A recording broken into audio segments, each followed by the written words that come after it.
DPS channel. यहाँ हम सब लोग इस लोहिया पार्क में आकर के डॉक्टर राम मनोहर लोहिया जिन्होंने हमें समाजवादी आंदोलन को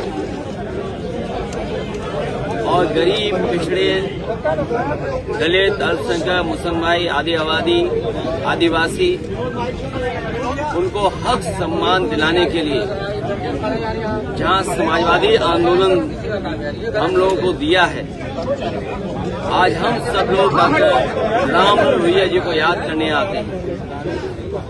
जहां उन्हें हम याद कर रहे हैं, वहीं भगत सिंह, राजगुरु और सुखदेव जिन्होंने देश की आजादी को दिलाने के लिए फांसी का फंदा चूम लिया था, उन्हें भी हम लोग याद करते हैं।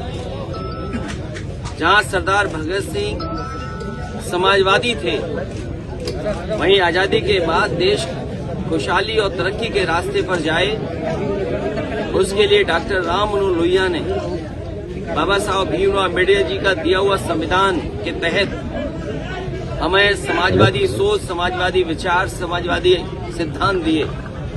और आज भी हम इस बात को दोहराते हैं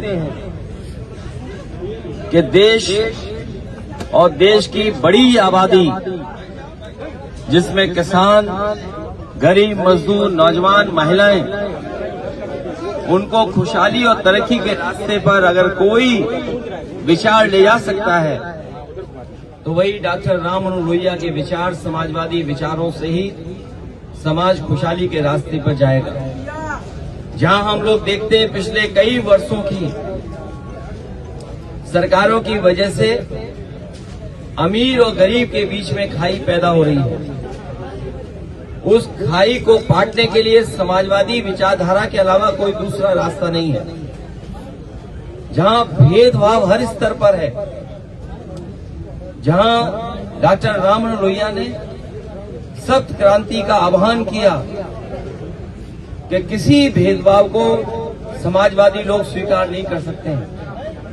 आज हम फिर वही संकल्प दोहराते हैं जो नेताजी के संघर्षों से समाजवादी पार्टी और समाजवादी आंदोलन हमें मिला है, कि जहां हम नेताजी और डॉक्टर राम लोहिया जी को याद कर रहे हैं, वहीं वही संकल्प दोहराते हैं कि समाजवादी आंदोलन को आगे बढ़ाएंगे और गरीब, किसान, मजदूर और आदि आबादी को हम लोग हक और सम्मान दिलाने के लिए जीवन भर संघर्ष करते रहेंगे।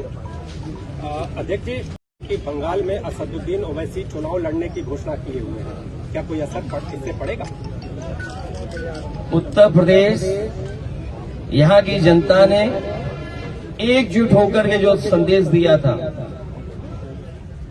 हालांकि पीडीए की आवाज सेकुलर सिद्धांतों को लेकर के, समाजवादी सिद्धांतों को लेकर के और लोकतंत्र के मूल्यों को बचाने के लिए जो आह्वान किया था, वही आह्वान देश में होगा, वही आह्वान वेस्ट बंगाल में होगा।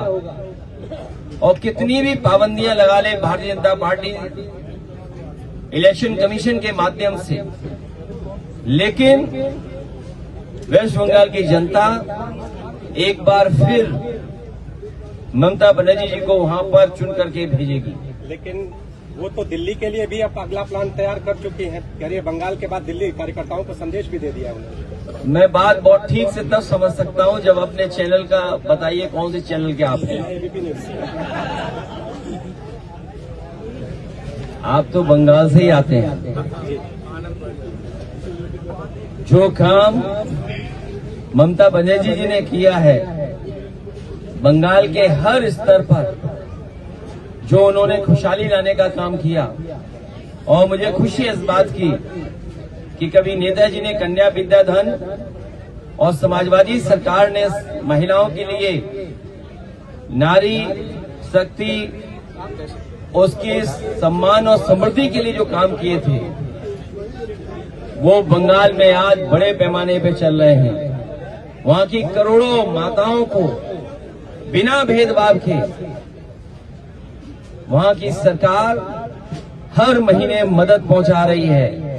और इस बार तो बजट में उन्होंने बढ़कर के तय किया है कि जो पिछड़ी दलित और अल्पसंख्यक महिलाएं हैं और सामान्य वर्ग की महिलाएं, उनको विशेष वहां पर सुविधा, और जिस तरीके से समाजवादी पेंशन उत्तर प्रदेश में चली थी वही और उससे बेहतर योजना बंगाल में चल रही है। महिलाएं और बंगाल के लोग ममता बनर्जी के साथ खड़े दिखाई दे रहे हैं।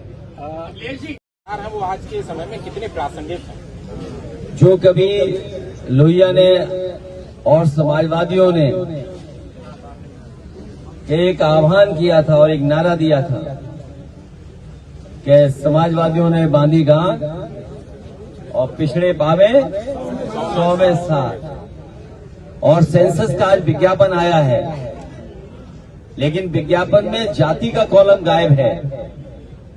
आज सेंसस का बड़े बड़े अखबारों में विज्ञापन आया है, लेकिन जाति की जनगणना की जाएगी कि नहीं की जाएगी, उसको लेकर के सरकार ने कोई स्पष्ट सेंसस में अपने विज्ञापन में बात नहीं रखी है। इसका मतलब ये है कि पिछड़ों को और दलितों को ये गिनने नहीं जा रहे हैं। जो लोहिया और समाजवादियों ने कहा, और फिर दोहराता हूं जो नेताजी ने कहा कि जाति जनगणना हो और सबको आबादी के हिसाब से हक और सम्मान मिले, उसी दिशा में समाजवादी पार्टी पुनः इस बात की मांग करती है कि जाति जनगणना हो और आबादी के हिसाब से सबको हक और सम्मान मिले। जिस समय जाति जनगणना हो जाएगी और सबको बराबरी के उनके आबादी के हिसाब से हक और सम्मान मिलेगा, तो समाज में भेदभाव खत्म हो जाएगा। किसी तरह की जातियों के बीच में कोई खाई नहीं रहेगी। अध्यक्ष जी,